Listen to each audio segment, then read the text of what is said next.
আমার গুতুল পুতুল কই? গুতুল পুতুল আমার, এই তো আমার গুতুল পুতুল, এই যে আমার গুতুল পুতুল।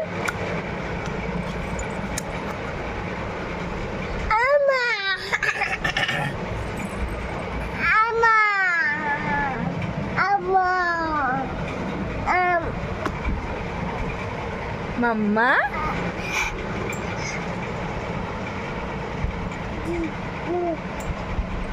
মিষ্টি পাখি কই? আমার মিষ্টি পাখি কই? কোথায় মিষ্টি পাখি? কোথায় দেখতে পাচ্ছি না তো মিষ্টি পাখিকে।